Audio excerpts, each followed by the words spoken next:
ஒரு சிறிய கிராமத்தில் பாலு என்று ஒரு சிறுவன் வாழ்ந்தான். அவனுக்கு படிப்பில் மிகவும் ஆர்வம் இருந்தது. ஆனால் அவனுடைய குடும்பம் மிகவும் ஏழை.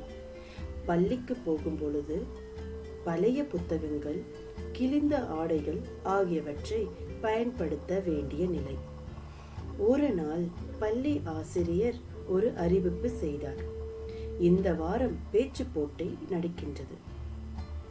வெற்றி பெறுபவருக்கு ஒரு புதிய புத்தக தொகுப்பு பரிசாக வழங்கப்படும். பாலு அந்த போட்டிக்கு பங்கேற்க முடிவு செய்தான். அவன் வீட்டில் கஞ்சி மற்றும் சாதம் மட்டுமே கிடைத்தாலும் மனதில் மிகுந்த உற்சாகத்துடன் இருந்தான். இரவு முழுக்க ஒவ்வொரு வரியையும் மனப்பாடம் செய்தான். அவன் அடுத்த நாள் பள்ளிக்கு மிகுந்த தன்னம்பிக்கையுடன் சென்றான். போட்டி ஆரம்பமானது. பல மாணவர்கள் தங்கள் பேச்சை முடித்தனர். பாலுவின் முறை வந்தது. அவன் தன் பேச்சை தைரியமாக தொடங்கினான்.